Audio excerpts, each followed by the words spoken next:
हाँ बच्चों, KN Maurya classes में आप लोगों का स्वागत है। आज क्लास 10th में हम लोग इस वीडियो में रिप्रोडक्शन इन प्लांट पौधों में जनन पढ़ेंगे। तो जनन जीवधारियों का प्रमुख लक्षण है, सब लोग जानते हैं। इसके अंतर्गत कोई भी जीव अपने जैसा जीव उत्पन्न करता है। पेरेंट सेल डॉटर सेल बनाती है। जैसे प्लांट में मुख्य रूप से 3 जनन की विधियां हैं। अलैंगिक जनन, एसेक्सुअल रिप्रोडक्शन। इसमें सेक्स ऑर्गन जनन अंगों की कोई रिक्वायरमेंट नहीं होती है, कोई आवश्यकता नहीं होती है। अलैंगिक जनन, जनन अंग की आवश्यकता नहीं। ये कायिक जनन या प्रवर्धन, वेजिटेटिव रिप्रोडक्शन और vegetative propagation.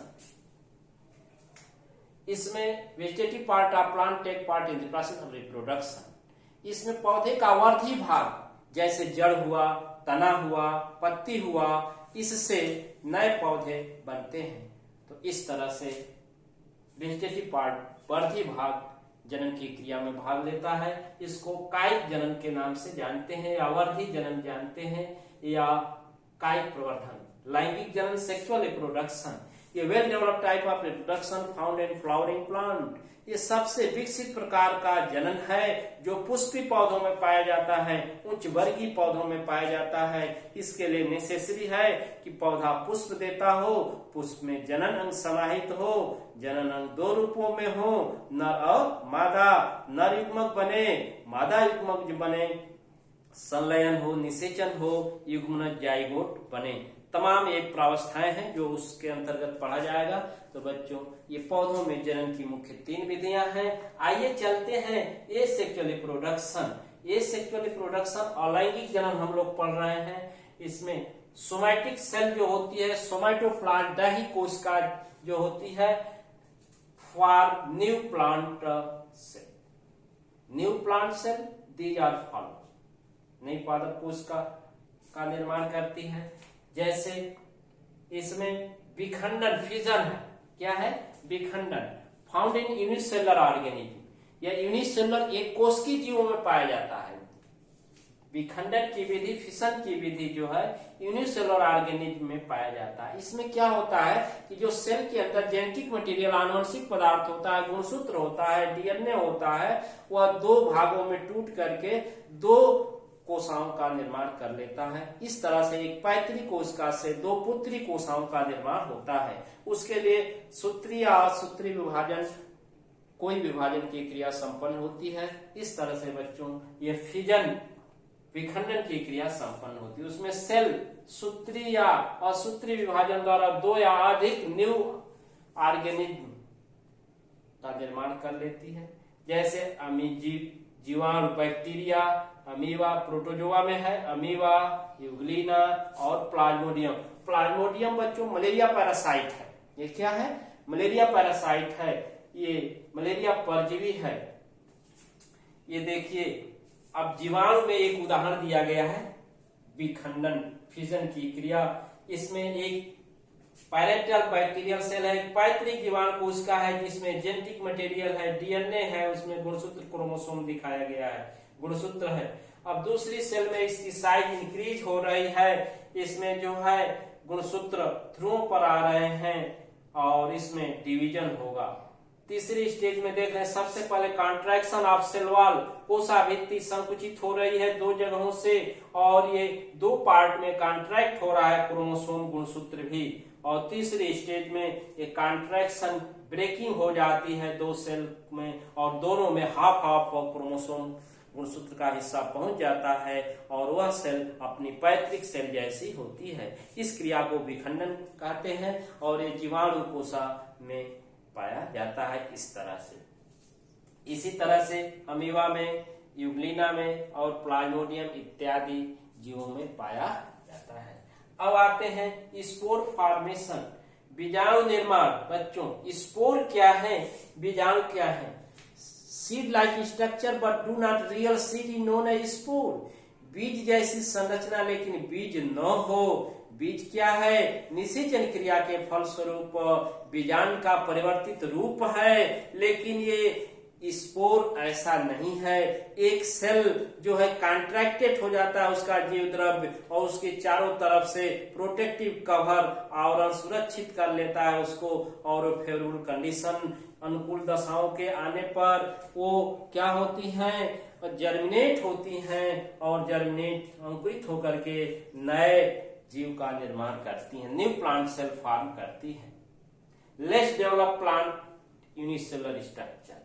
Less develop plant माने कम विकसित पौधों में यूनिसेलुलर स्ट्रक्चर, एक कोष की संरचना called spore. Less develop plant having unicellular structure called spore.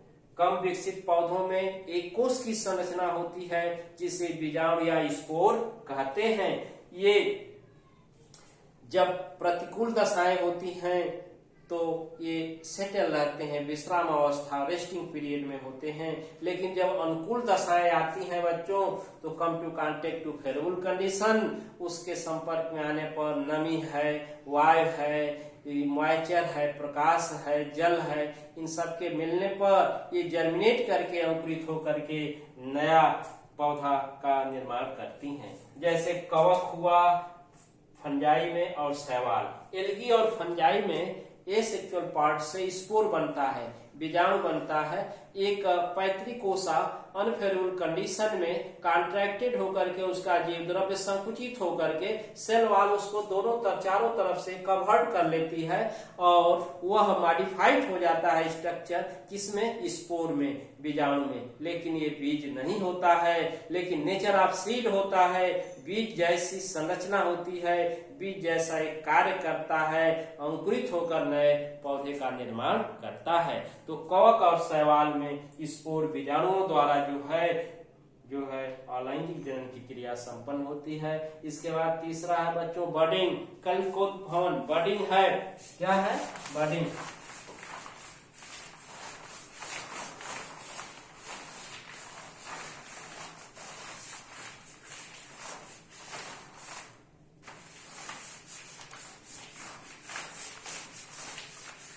By budding. तीसरा आता है बाई बडिंग। बच्चों अगली विधि है ये बाई बडिंग, कलिकोत्पादन। इसमें बर्ड लाइक स्ट्रक्चर फॉर्म होता है, कलिका जैसी। यह जो है इस प्रकार का अलैंगिक जनन जो है साइक्रोमाइसिस सेरेवेसी ईस्ट, साइक्रोमाइसिस सेरेवेसी ईस्ट के अंतर्गत पाया जाता है। इसमें होता क्या है कि ये एक पेरेंट सेल है, ये सबसे पहले एक बड फॉर्म करती है, ये दूसरी बार एक और बड बन जाता है, ये तीसरी बार एक चेन बन जाती है। बडिंग की क्या हो गई, एक चेन बन गई, देख रहे हैं। और यहां से एक एक ये बाहर टूट के गिर जाते हैं स्पोर के रूप में, और यहां से नए ईस्ट सेल का निर्माण हो जाता है। देख रहे हैं ये पेरेंट ईस्ट सेल पैतृक ईस्ट कोश का, क्या है, पैतृक ईस्ट कोश का बच्चों। और इसमें जब पर्याप्त मात्रा में जेनेटिक मटेरियल कोशाद्रव्य संग्रहित हो जाता है फूड स्टोरेज नेचर, तो ये एक इलांगेटेड बर्ड, फिर इससे बर्डिंग, फिर इससे बर्डिंग, धीरे धीरे एक एक बर्ड अलग होकर के ये new yeast cell, new yeast cell, नई ईस्ट कोशा का निर्माण कर लेते हैं। इस तरह की क्रियाविधि को कलिकोत्पादन। यदि देखा जाए जंतु में एक हाइड्रा ओलेंथस है, हाइड्रा में बर्ड लाइक स्ट्रक्चर होता है। बम्बो ट्री, बांस के पौधे में देखा जाए तो ये क्या होता है, बांस के पौधे में बर्ड नीचे से निकलता है। केला में देखते हैं बडिंग होती है और वह नए पौधे का निर्माण करता है। तो ये कलिकोत्पादन है बच्चों जो ईस्ट में पाया जाता है। दूसरा बाई फ्रेगमेंटेशन, खंडन द्वारा। खंडन क्या है, जैसे स्पाइरोगायरा, स्पाइरोगायरा इसमें है, क्या है स्पाइरोगायरा बच्चों, स्पाइरोगायरा का जो फिलामेंट होता है, जैसे ये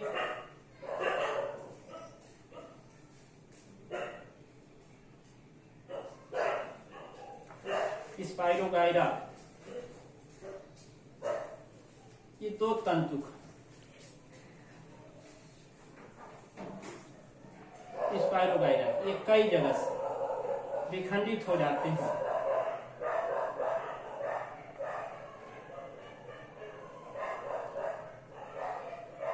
इस तरह से धीरे धीरे ये कई पार्ट में टूट जाते हैं। तो फिलामेंट जो होता है स्पाइरोगायरा का फिलामेंट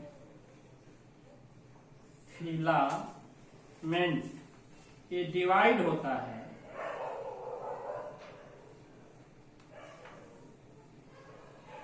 मेनी पार्ट और फॉर्म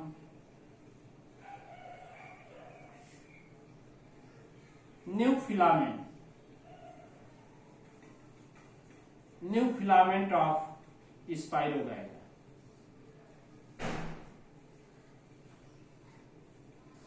ये नया तंतुक स्पाइरोगायरा का नया तंतुक बना लेता है।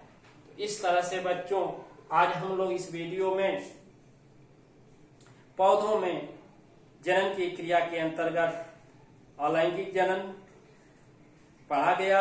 अलैंगिक जनन विखंडन विधि द्वारा पढ़ा गया। दूसरा उसमें बीजाणु निर्माण द्वारा पढ़ा गया। तीसरा कलिकोत्पादन द्वारा पढ़ा गया। और चौथा खंडन फ्रेगमेंटेशन द्वारा पढ़ा गया। इस तरह से ये पौधों में बच्चों अलैंगिक जनन संपन्न होता है। वीडियो को पूर्ण रूप से देखेंगे, शेयर करेंगे, नोट तैयार करेंगे। नए बच्चे इस चैनल को सब्सक्राइब कर लेंगे ताकि नए वीडियो उनको प्रतिदिन मिलती रहे। लिंक मिलेगा, उसको प्लेलिस्ट में जाकर वीडियो देख सकते हैं। अगले टॉपिक, अगले जो है वीडियो में हम लोग पौधों में कायिक प्रवर्धन या कायिक जनन की चर्चा करेंगे। Thank you.